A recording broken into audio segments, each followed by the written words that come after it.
Hello Mark, I'm Chastine, number 38, and I'm Junior. Life Lessons from Big Cats by Beverly Joubert and Dereck Joubert. Beverly Joubert, we are truly passionate about the African wilderness and protecting the African wilderness. And so what we've done is we've focused on iconic cats. And I know in a light of human suffering and poverty and even climate change, one would wonder, why worry about a few cats? Well, today we are here to share with you a message that we have learned from a very important and special character, this leopard, Dereck Joubert. Well, our lives have basically been like a super long episode of CSI, something like 28 years. In a sense, what we've done is we've studied the science, we've looked at the behavior, we've seen over 2,000 kills by these amazing animals. But one of the things that science really lets us down on is that personality, that individual personality that these animals have. And here's a prime example. We found this leopard in a 2,000-year-old baobab tree in Africa, the same tree that we found her mother in and her grandmother. And she took us on a journey and revealed something very special to us, her own daughter, 8 days old. And the minute we found this leopard, we realized that we needed to move in. And so we basically stayed with this leopard for the next 4.5 years, following her every day, getting to know her, that individual personality of hers, and really coming to know her. Now I'm destined to spend a lot of time with some unique, very special, individualistic, and often seductive female characters. Laughter. Beverly is clearly one of them, and this little leopard, Ligodima, is another, and she changed our lives. BJ. Well, we certainly did spend a lot of time with her. In fact, more time than even her mother did. When her mother would go off hunting, we would stay and film. And early on, a lightning bolt hit a tree 20 paces away from us.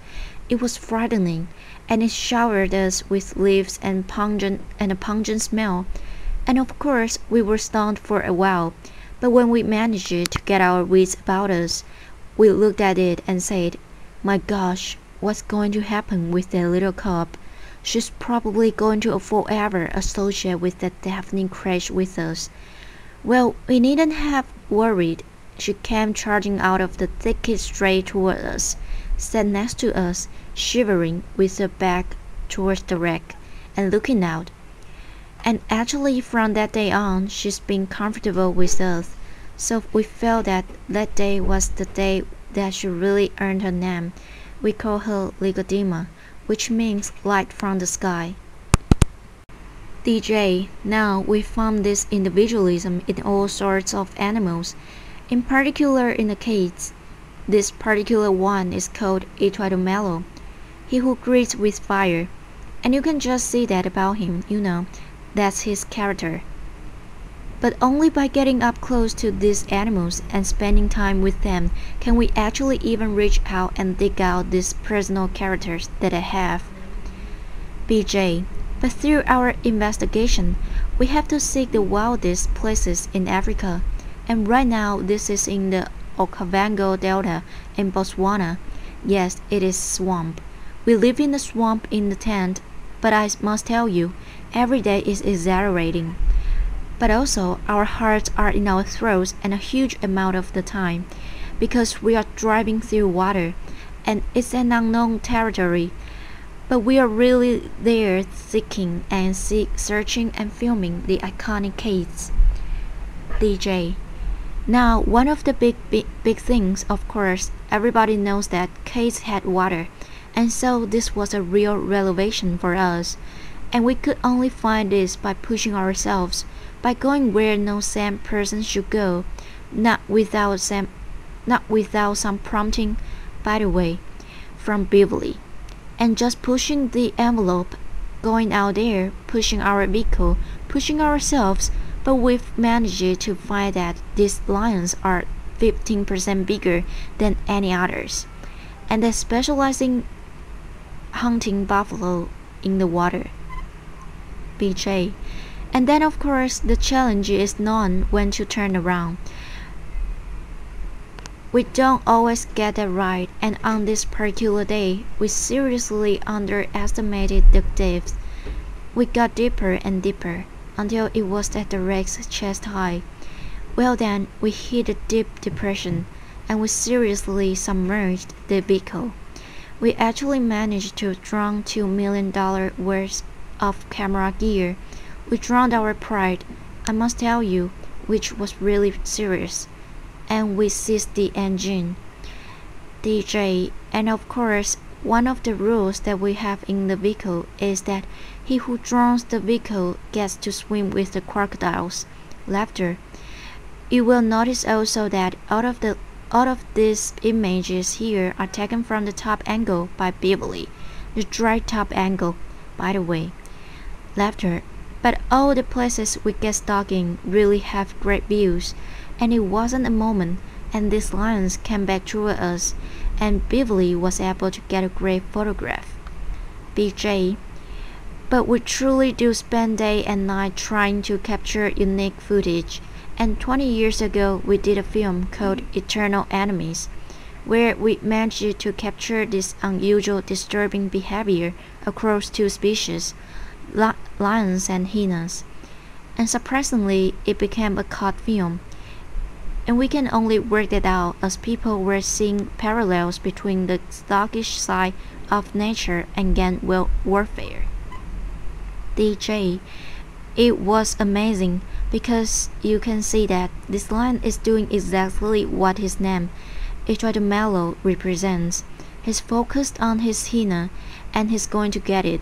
Animal sounds.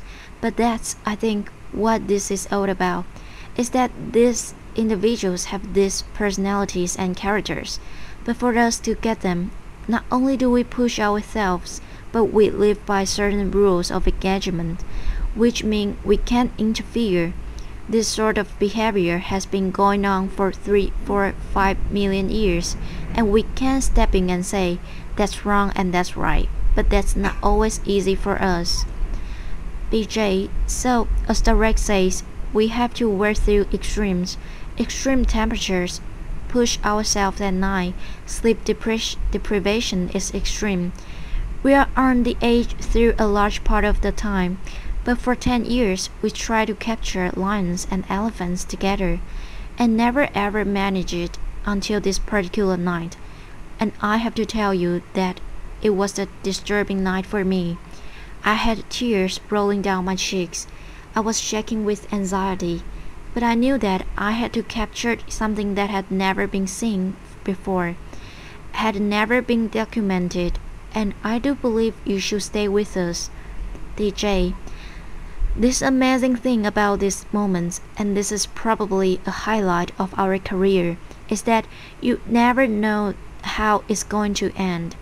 Many people believe in fact that death begins in the eyes, not in the heart, not in the lungs, and that's when people give up hope, or when any life form gives up hope.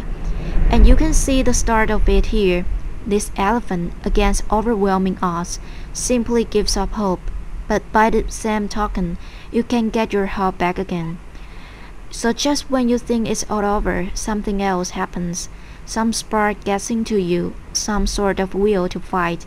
The iron will that we all have, that this elephant has, that conversation has, that big case has. Everything has that will to survive, to fight, to push through that mental barrier, and to keep going. And for us, in many ways, this elephant has become a symbol of inspiration for us, a symbol of that hope as we go forward in our work. Applause. Now back to the leopard. We were spending so much time with this leopard and getting to understand her individualism, her personal character, that maybe we were taking it a little bit far. We were perhaps taking her for granted, and maybe she didn't like that much. This is about couples working together, and so do I need to And so I don't need to say that within the vehicle we have quite strict territories. Beverly and I. Beverly sits on the one side where all her camera gear is, and I'm on the other side where my space is. These are precious to us, these devices. BJ, but when this little cop saw that I had vacated my seat and climbed to the back to get some camera gear, she came in like a curious cat to come and investigate. It was phenomenal, and we felt grateful that she trusted us to that extent. But at the same time, we were concerned that if she created this as a habit and jumped into somebody else's car, it might not turn out the same way. She might get shot for that. So we knew we had to react quickly.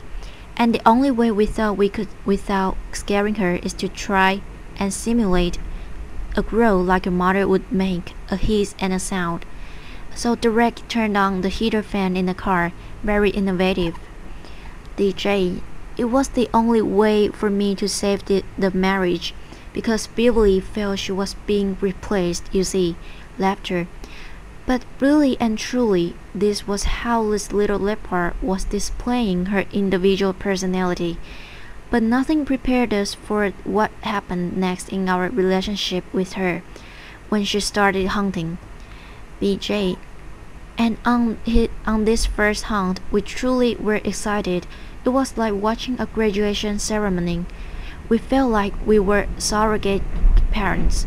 And of course, we knew now that she was going to survive, but only when we saw the tiny baby baboon clinging to the mother's fur did we realize that something very unique was taking place here with Ligodima.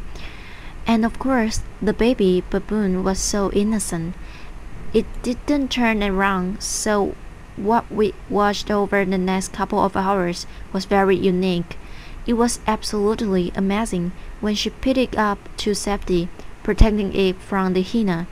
And over the next 5 hours, she took care of it. We realized that we actually don't know everything, and that nature is so unpredictable. We have to be open at all times. DJ. Okay, so she was a little bit rough. Laughter. But in fact, what we were seeing here was interesting, because she is a cub wanting to play, but she was also a predator needing to kill, and yet conflicted in some way, because she was also an emerging mother. She had this maternal instinct, much like a young girl on her way to womanhood. And so this really took us to this new level of understanding that personality. BJ, and of course, through the night, they lay together. They ended up sleeping for hours, but I have to tell you, everybody always asks, what happened to the baby baboon? It did die, and we suspect it was from the freezing winter nights. DJ. So at this stage, I guess, we had very, very firm ideas on what conversation meant. We had to deal with these individual personalities.